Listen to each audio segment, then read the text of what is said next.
আমরা আরো কিছু কাজ করি। রিলেটেড প্রোডাক্ট দেখাবো আর নিউ প্রোডাক্ট দেখাবো। Related product, new product. New product কিন্তু আমরা সব কম্পোনেন্ট যখন ছিলাম এখানে, সেই নিউ প্রোডাক্ট কিন্তু এখানে দেখাইছিলাম, সেই একই কোড ওখানে শুধুমাত্র পেস্ট করে দেব। আর রিলেটেড প্রোডাক্টটা এখানে আমি দেখাবো। ওকে, আমি চলে যাচ্ছি রিলেটেড প্রোডাক্টে। রিলেটেড প্রোডাক্ট, কাস্টমার রিভিউ, এই যে এখানে রিলেটেড প্রোডাক্ট। তো রিলেটেড প্রোডাক্ট আছে এখানে কয়টা? 1টা 2টা 3টা 4টা। আর সেই রিলেটেড প্রোডাক্ট কিভাবে আসবে? আমি ডিটেলস কম্পোনেন্টে গেলাম। ডিটেলস কম্পোনেন্টে যাওয়ার পর দেখতেছি যে প্রোডাক্টের কিন্তু অলরেডি একটা প্রোডাক্টের কিন্তু সবকিছু আমরা পাইছি। প্রোডাক্টের ক্যাটাগরি পাইছি, প্রোডাক্টের নাম, প্রোডাক্টের প্রাইস, প্রোডাক্টের ডেসক্রিপশন, লং ডেসক্রিপশন, সবকিছু। তো আমি একটা ডাটাবেজে যাই। প্রোডাক্টের রিলেটেড প্রোডাক্ট দ্বারা কি বোঝায়? অর্থাৎ ক্যাটাগরি আইডি, ওই প্রোডাক্টের ক্যাটাগরি আইডি যদি পাওয়া যায়, তাহলে এই যে 7 পাইলাম, এই 7 দিয়ে যতগুলো প্রোডাক্ট আছে এখানে, যদি 7 দিয়ে প্রোডাক্ট দেখা যাচ্ছে 7 কিন্তু আর নাই, তার মানে এটার জন্য এই একটাই রিলেটেড প্রোডাক্ট আছে। ওকে, আবার যদি এখানে আমি 5 9 এখানে 9 যেহেতু আছে, 9 দিয়ে আমি বোঝাচ্ছি।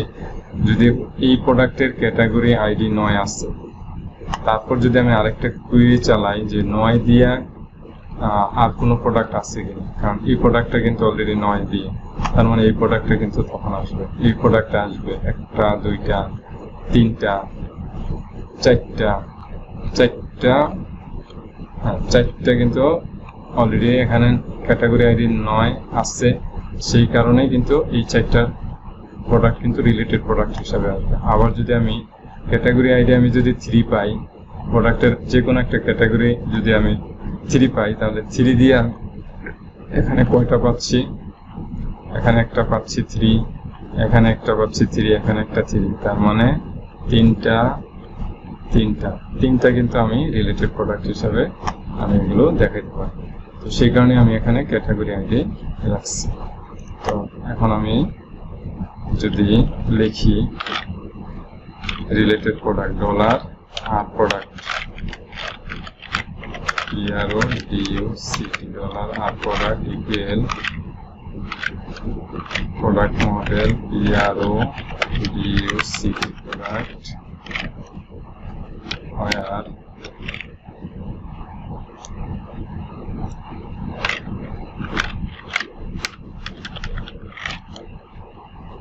where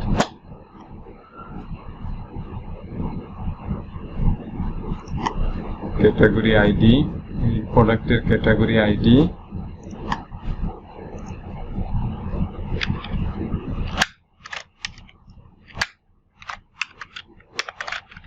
প্রোডাক্টের category underscore ID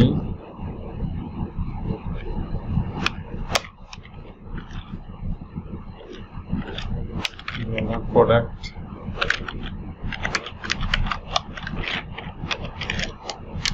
category ID.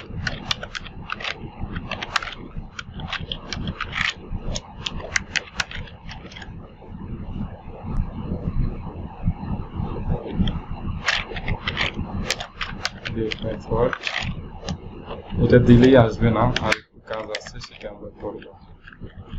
দেখি আসে কিনা। যদি আমি ডাইগ্রাম করি ডলার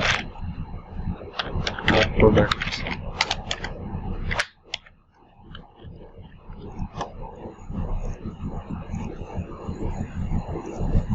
দিয়ে আমার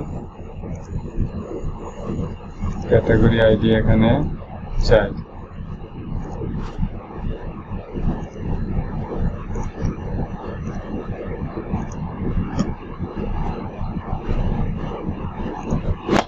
যদি আরেকটা প্রোডাক্ট ক্লিক করি, এখানে দেখেন 7, এখানে অরিজিনালে ক্লিক করলে তার ক্যাটাগরি আইডি পাইছি 1,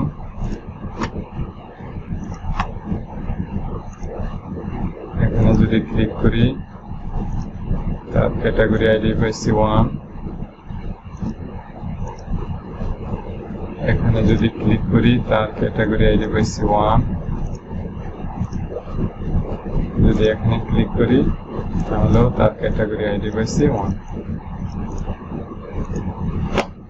ওকে, তাহলে আমি এখানে 5 করে দিই।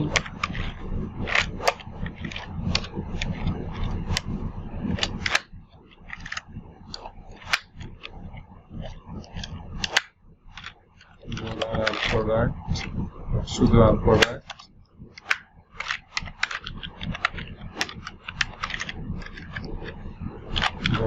প্রোডাক্ট। ডিটেলস কম্পোনেন্টে গেলাম, রিলেটেড প্রোডাক্টসে আমার এখানে 4টা প্রোডাক্ট দেখাচ্ছে। সেই 4টা প্রোডাক্ট একটা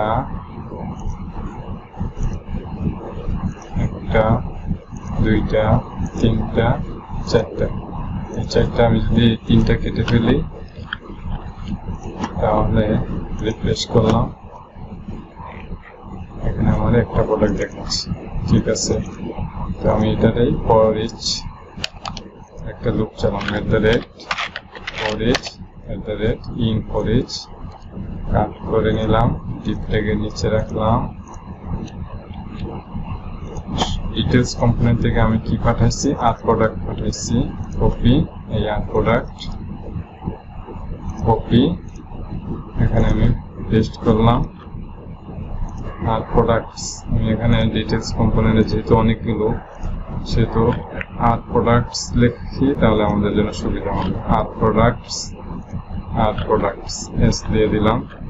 ডিটেলস কম্পোনেন্টে আসলাম, আর প্রোডাক্টস এস ডলার আর প্রোডাক্ট PRODUCT। দেখেন আমার প্রোডাক্ট আসছে কিনা। 2টা 3টা 4টা 5টা 6টা 7টা প্রোডাক্ট কিন্তু অলরেডি এখানে এসে গেছে, অর্থাৎ এগুলো এই প্রোডাক্টের রিলেটেড প্রোডাক্ট। আমি এখন প্রোডাক্টের নাম সেম ভাবে এর আগে যেভাবে করছি, প্রোডাক্টের নাম, প্রোডাক্টের প্রাইস, রেগুলার প্রাইস, এগুলো সব এখানে শো করতে পারবো। এখন প্রোডাক্টের নাম, প্রোডাক্টের প্রাইস, প্রোডাক্টের নাম কোথায়, এই যে এখানে প্রোডাক্টের নাম, ডাবল কার্লি ডলার আর প্রোডাক্ট নেম।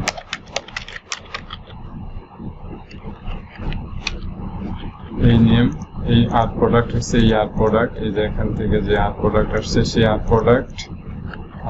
এই নেমটা হচ্ছে আপনার প্রোডাক্ট টেবিলের থেকে যে নেমটা আছে, এই যে নেম। আমি যদি রিফ্রেশ করি তাহলে প্রোডাক্টের নামগুলো কিন্তু চেঞ্জ হয়েছে, প্রত্যেকটা নামই কিন্তু এখানে চেঞ্জ। ওকে, আমি এবার প্রাইসটা এখানে বসাই, ডবল কার্লি ডলার আর প্রোডাক্ট রেগুলার প্রাইস,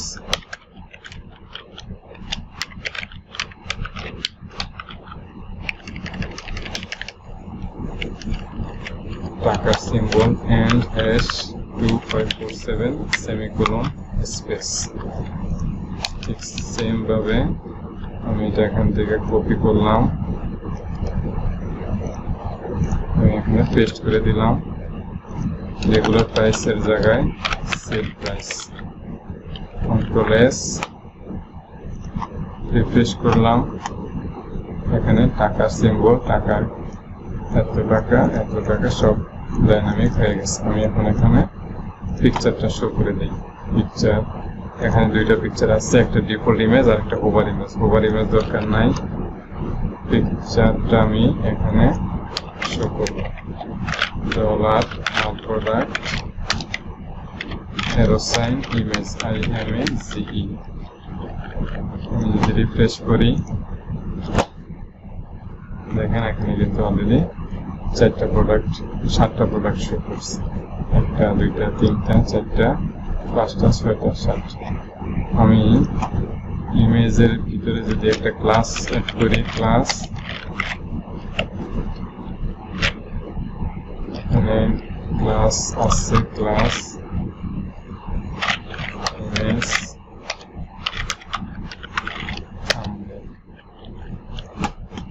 একটা বর্ডার আসবে, একটা সুন্দর একটা বর্ডার আসছে।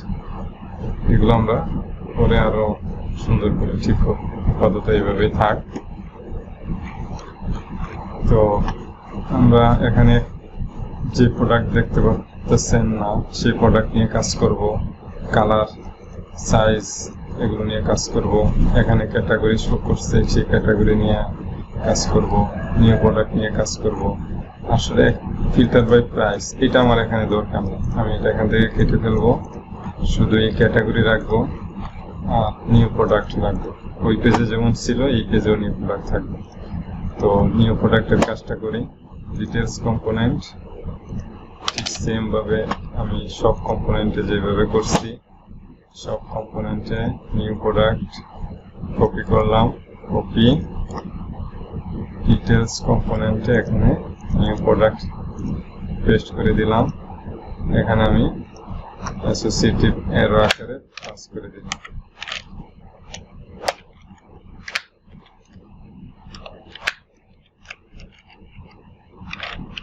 and product and products and products আমি যদি ডিডি করি ডলার প্রোডাক্টস তাহলে অবশ্যই তিনটা প্রোডাক্ট আসছে। আমি এটা কেটে দিলাম। ডিটেলস কম্পোনেন্টে নিউ প্রোডাক্ট নিয়ে কাজ করব, নিউ প্রোডাক্ট এটা ক্যাটাগরি, এই যে আমাদের নিউ প্রোডাক্ট। তো নিউ প্রোডাক্টে যাওয়ার পর এখানে দেখতে পাচ্ছি আমি আমার তিনটা প্রোডাক্ট আছে, এর ভিতর থেকে আমি দুইটা প্রোডাক্ট কেটে ফেলবো। একটা প্রোডাক্ট রাখবো @in for each কাট করে ডিপ ট্যাগের নিচে রাখলাম, আর এখানে ডলার এন্ড প্রোডাক্টস, যেহেতু অনেকগুলো এন্ড প্রোডাক্টস কোথা থেকে আসছে ডিটেলস কম্পোনেন্টের এন্ড প্রোডাক্ট, এই যে এখান থেকে copy and products S dollar and product.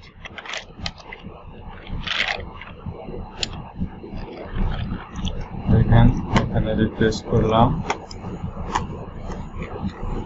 এখানে তিনটা প্রোডাক্ট কিন্তু অলরেডি শো করছে। আমি পিকচার, নাম, প্রাইস এখানে শো করে দিব। পিকচারটা দিচ্ছি double curly dollar and product arrow sign image IMA। যদি আবার একটু রিফ্রেশ করি ইমেজ আসছে,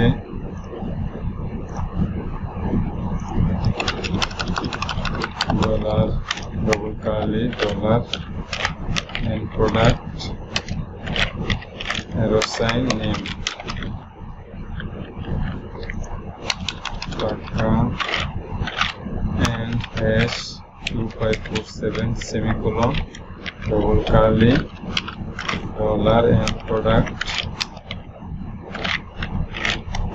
রেগুলার প্রাইস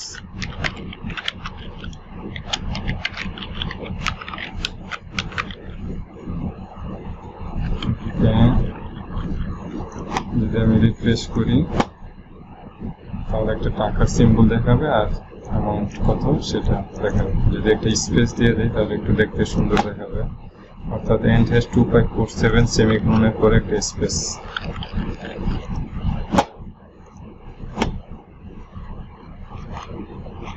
আমরা এখানে ক্যাটাগরি গুলো শো করতে পারি, সেম ভাবে সব কম্পোনেন্টে যেভাবে করছিলাম, সব কম্পোনেন্টে ক্যাটাগরি, এই যে category scope resolution operator get, এইটা কমান্ড লেখার সাথে সাথে আমরা কিন্তু ক্যাটাগরি গুলো পাচ্ছি। তো সেম এটা আমি যদি এখানে লিখি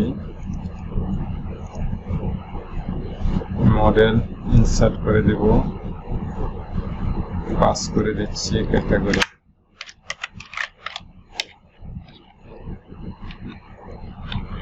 ক্যাটাগরিজ, এই এখানে ক্যাটাগরিজ ডলার ক্যাটাগরিজ। ডিটেলস কম্পোনেন্টে যাব, ক্যাটাগরি কোথায়, ক্যাটাগরি আমি দিয়ে সার্চ করি, কন্ট্রোল এফ কন্ট্রোল বি, এই যে আমার এখানে ক্যাটাগরি।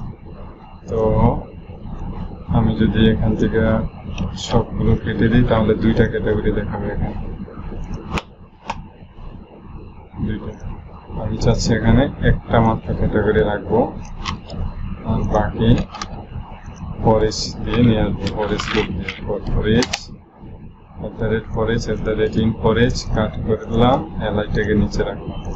তো এখান থেকে আমি পাস করছি কি দিয়ে, ক্যাটাগরিজ দিয়ে, এই যে categories, copy categories S dollar category. তো আমার ক্যাটাগরি যা আছে সবগুলো আসছে, কিন্তু নাম আসছে নাই, কারণ আমি নাম লিখি নাই, একই নাম আসছে, ডবল কালি ডলার ক্যাটাগরি এরো সাইন নেম। ক্যাটাগরি টেবিল থেকে আমার নাম নিয়ে আসবে, এই ক্যাটাগরি টেবিলে যাব, ক্যাটাগরি থেকে এই নেমটা নিয়ে আসছে। আবার রিফ্রেশ করি, তাহলে আমার এখানে নামগুলো দেখাচ্ছে।